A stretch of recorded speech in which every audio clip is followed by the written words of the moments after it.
Hello and welcome back to the Runaway American UK edition. Today we are checking out the top 10 greatest British films of all time, BFI ranked. I'm going to be honest, I don't think I'll have seen maybe any of these films. I'll be very excited if I've seen one. I don't know that I've watched a lot of British cinema. I've what comes to mind like immediately of like a movie that I can think of that's British that I love is like Billy Elliot. Otherwise, like James Bond movies, I've always loved like more of like the like Kingsman, more of the new movies I've watched. In terms of like older movies, I've watched a lot of older movies. I just think I've watched more Hollywood movies, maybe. I'm not even sure. Like, I love Guess Who's Coming to Dinner, Roman Holiday. I love Singing in the Rain is a favorite of mine. Sound of Music is a favorite. I love musicals, so that's probably why. Sound of Music is a favorite of mine. The King and I love just like there's a lot of like older ones that I like absolutely love. And Affair to Remember. I'm trying to think of some other ones that are Funny Girl was one of my all-time favorite movies with Barbra Streisand. Breakfast at Tiffany's with Audrey Hepburn. I love it. One of my favorite movies as well.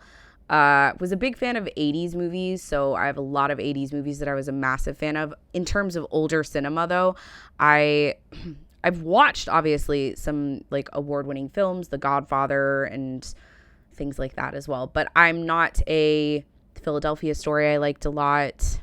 High Society. A lot of great older films, but I don't think I've watched, I don't think I've watched a lot of British films that are of like that great caliber, like, or the caliber that would be ranked as like a top 10 cinema, like Harry Potter, things like that I've watched, you know. I love Chronicles of Narnia, things like that. More like children's British movies, movies, has I think, produced maybe. giants, game changers, Let's listen, though. and We'll see. films that never let go. Some picks you'll expect, others may surprise you. These are the 10 greatest British films of all time, ranked by the British Film Institute. Trainspotting should have been a small, grim film about heroin addiction, quietly dumped into the art house circuit. Instead, Danny Boyle treats it like a jolt of adrenaline and sells it with Ewan the McGregor, confidence maybe? of a summer Is that Ewan blockbuster. McGregor? Mid-90s British cinema is still stuck on polite realism, and this thing crashes through that world like a hangover colliding with a rave. The story is simple enough, junkies scraping by in Edinburgh. And what? Pleasure. It's like my pleasure and other people's leisure. What makes it hit is how that world looks and feels. Those stark orange posters turn a bunch of wasters into a global brand. The budget is only about £1.5 million, so Wow. the crew have to get clever. That notorious worst toilet in Scotland is built out of melted chocolate, then turned into a slide, so Ewan McGregor can literally vanish into the set. Visually, Boyle walks away from the washed-out social drama look and leans into bold color, sharp contrast, and a soundtrack that is mixed to feel loud in your chest, with Iggy Pop driving the pace.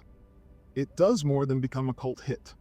It quietly kills off the idea of the polite British film for audiences around the world and shows a whole generation of indie directors that when you do not have money, style is the thing that can still make your film feel huge. Interesting. Okay. Most audiences hear ballet film and expect something delicate and well-behaved, but The Red Shoes plays like a psychological thriller about what happens when art starts asking for blood. On paper, it is just a backstage story, yet Powell and Pressburger refuse to treat the stage as a flat space. The camera moves with the dancers, pushes into their faces, and slips behind them, so the performance feels less like a show and more like a window into their heads. At the center is that 17-minute ballet sequence where realism is dropped completely. Sets dissolve into painted skies and impossible spaces that could never exist in a real theater. The cinematography comes from Jack Cardiff, a painter turned cameraman who pushed 3-strip Technicolor to its limit, letting the red flare against the greens until the color itself feels hostile, like another character closing in on the dancers. Studios thought they were backing a graceful romance and instead ended up with a fever dream about the cost of devotion. And for director Martin Scorsese, this is the movie that plays in my heart, the film he credits with teaching him how to move a camera. He even owns one of the original pairs of red ballet shoes, now housed at the BFI in London, a reminder of how completely this film rewired the way cinema can look, move, and feel. Sounds amazing. This is a ghost story that feels less like a narrative and more like memory loss caught on film. And director Nicholas Roeg designed Don't Look Now to twist the timeline until the audience feels as disoriented as the characters. He refused to shoot the postcard Venice of the travel brochures, waiting specifically for the off-season to capture the fog, the cold, and the empty alleys. The production treats the city like a trap, not a backdrop. Almost every choice is designed to unsettle. Rogue kept Donald Sutherland and Julie Christie in freezing conditions so their shivers wouldn't be acting. Even the famous love scene is cross-cut with the couple getting dressed afterwards, stripping away the movie star glamour to reveal the ordinary comfort of a long marriage. The recurring red coat isn't just a costume, it is a visual trigger that trains you to search every frame for danger. You can feel its shadow in later films like Hereditary and We Need to Talk About Kevin, where grief and memory become the real source of dread. It shifted the mechanics of the genre, moving away from jump scares and proving that the editing room is just as effective at creating fear as a monster. Very true. It is rare to find a movie about childhood that refuses to lie to you, but Kes has zero interest in cute kids or tidy life lessons. Ken Loach went to Barnsley, bypassed the casting agencies, and found David Bradley, a local boy who had never acted and didn't look like he belonged near a camera. Then he demanded the kid do something most professionals would never attempt: train the kestrel himself. There were no animal wranglers swapping birds between takes. The bond you see is the result of months of real labor in real fields. Oh, wow. The accents were so thick that United Artists executives panicked, threatening to subtitle the film for audiences south of Sheffield. Loach refused to touch the audio. He shot in natural gray light, stripping away any trace of swinging 60s glamour to show the dead-end reality of the North. The bird isn't a cute symbol. It is the only glimpse of freedom in a life predetermined by the coal mine. More than 50 years on, it hasn't lost its power. Kes proved a small story could change British cinema, and it's still inspiring people who grew up without a safety net. Wow. Yeah, that does Kind sound Hearts and interesting as Coronets well. doesn't play like the polite comedy its surface suggests. Ealing Studios had a reputation for gentle stories, but here they leaned into something colder and funnier. A single man works his way through the aristocrats in front of him, removing them one at a time while never letting his manners slip. Alec Guinness plays 8 members of the same family, and the camera work to pull that off was so precise a small knock or vibration could ruin days of setup. What gives the film its edge is how ordinary the deaths feel. Nothing dramatic, nothing emotional, just another task crossed off the list. In a post-war Britain obsessed with order, morality, and tidy consequences, this kind of humor felt close to disrespect. The system is mocked, the upper class is disposable, and not a single character is there to reassure the audience. American distributors were so uncomfortable they demanded a rewritten ending where balance is restored, because the original version was simply too confident in its cynicism. Now that time has passed, the hesitation around it feels almost funny. What once worried censors is exactly what earned its longevity. Today, it's recognized not as an oddity, but as one of the greatest black comedies ever made. Great Expectations takes a school syllabus classic and turns it into a straight-up nightmare. David Lean ignores the politeness of the book and treats it like a ghost story about guilt chasing a boy from the graveyard to the drawing room. He drags the camera out of the safe interiors and into the Kent marshes, wrapping the opening scene in fog, mud, and warped gravestones. Nothing here is cozy. The churchyard uses forced perspective, hanging detailed miniatures inches from the lens to make the world feel like it is physically closing in on the child. The sound design is equally hostile. That famous shrieking wind doesn't just set the mood, it cuts right through you.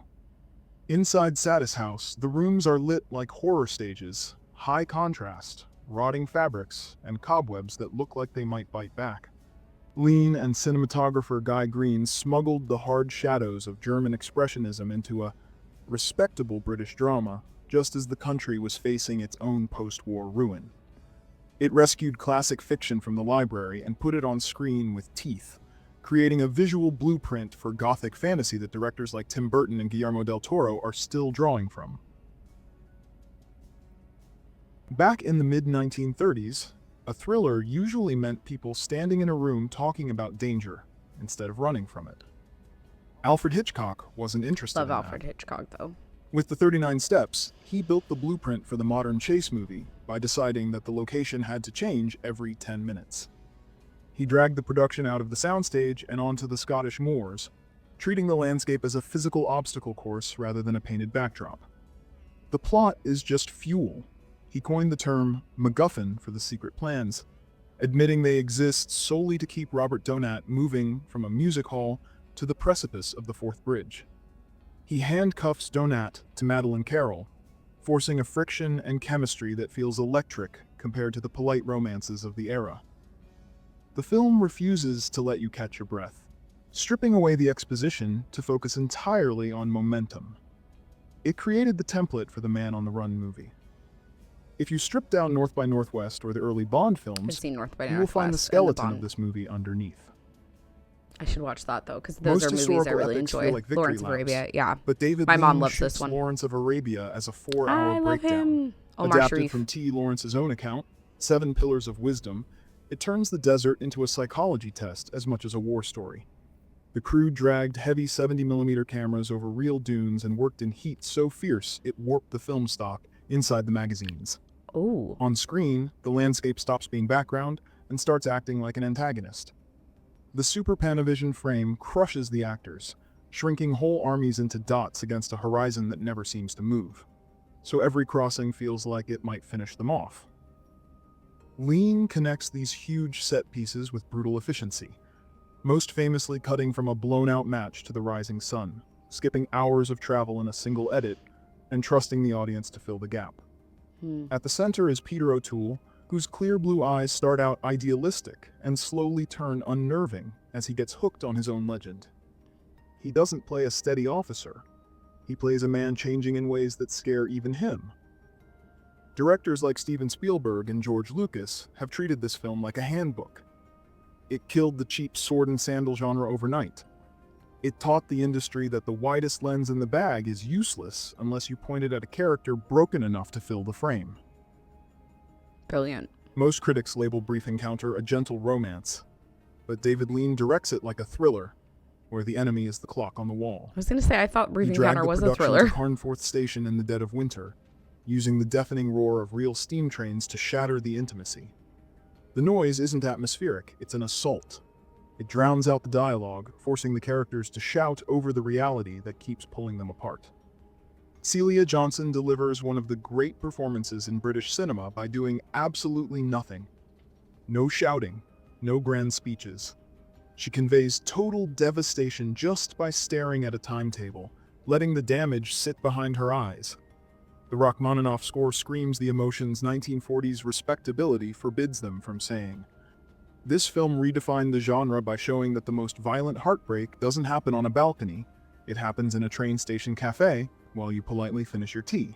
The Third Man sits at the top of the BFI list because it is where British cinema stopped behaving and started skulking around in the dark. Producer David O. Selznick wanted a clean studio thriller. Carol Reed went to occupied Vienna instead. The city is not a backdrop, it is a body. He shoots in real bomb-shattered streets, using rubble no art department could fake. Every night, the fire brigade soaked the cobblestones so the pavements gleamed, turning puddles into black mirrors. Cinematographer Robert Krasker tilts the frame again and again, those off-kilter angles quietly telling you that whatever normal used to mean, it no longer applies here. The sound is just as strange. Instead of a sweeping orchestra, Reed builds the whole mood around Anton Karas and his nervous zither, a tune he heard in a wine garden and refused to let go of. Then Orson Welles walks in and improvises the cuckoo clock speech. That 500 years of democracy and peace, and what did that produce? The cuckoo clock. So long, Howard. It is one of the long, most Howard. iconic moments in film history, turning a black market murderer into the most charming man in the room. That combination of wet streets, moral rot, and effortless cool became the visual Bible for modern noir. Ridley Scott and the Coen brothers did not simply watch this film. They studied it. It earns the crown because it has the courage to leave the audience empty-handed. That final, unbroken shot is not just a rejection of Hollywood romance. It marks the moment British cinema finally grew up. That's really interesting. Okay. Yeah, I think that to me, like British cinema, the top 10, it would be curious to see what the top 10 cinema for like Hollywood is ranked as. And if I've seen any of those, because I haven't seen any of these, which, as I said, doesn't surprise me, because I don't think that I wouldn't say that I'm a big fan of cinema. I'm a big fan of movies. I love movies. I've watched my fair share of like older movies. I've watched a lot of like, I wouldn't call 80s movies like old, like in terms of that, but I've watched a lot of like 80s movies. Obviously I grew up in the 90s, so I did watch a lot of things in the 90s. I've seen tons of movies from like the past 26 years, like the 21st century. But I do think that movies in that era, like the classic movies, do have such a interesting sense about them. I feel like a lot of them weren't afraid to like push buttons and boundaries.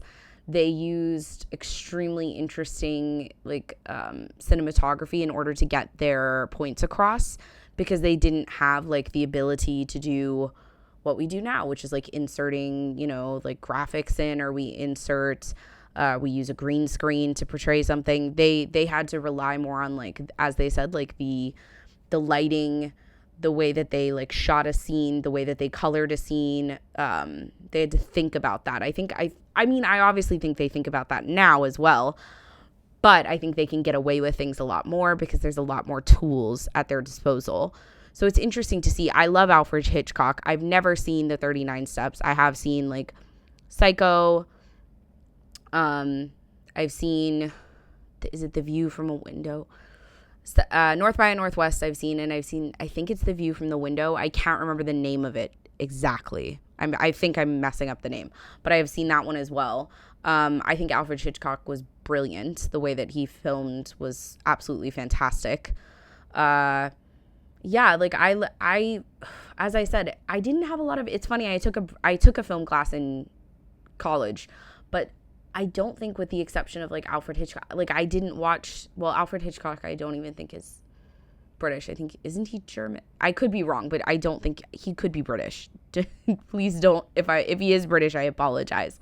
But I don't think that we were shown British films. Like, they maybe had British actors, obviously, but most of the films that we were shown were Hollywood, like Citizen Kane, things like that, in my film class. To Kill a Mockingbird was like one that we watched, which I love Gregory Peck. He's one of my favorite actors. So I do think I need to watch some British films, as I seem to be sorely lacking. I don't know of these which one would be my preference. Probably maybe the Alfred Hitchcock one because of that. And I do think that Kind Hearts and Coronets sounds particularly interesting, because I do love like a dark comedy, or like the comedy that is maybe a little bit like pushing the envelope. And in that one, it did give the sense of like an interesting take, which is like killing the aristocracy in like almost like a 1-by-1 check, almost like a Game of Thrones, like with Arya Stark having her list. I don't know. It sounds like both of those would be really interesting. A lot of people have said to me I need to watch Get Carter or Getting Carter?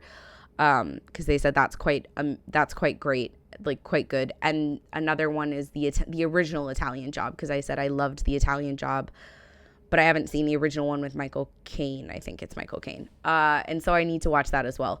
Please give me your recommendations though down below if there's like a film that you think I should absolutely watch. I do like cinema. I love film. So I would be very interested to watch more of, like, to watch some of these and to see what I've been missing in terms of British cinema. Thank you guys so much for tuning in. This has been the Runaway American UK edition. Signing off. Bye-bye.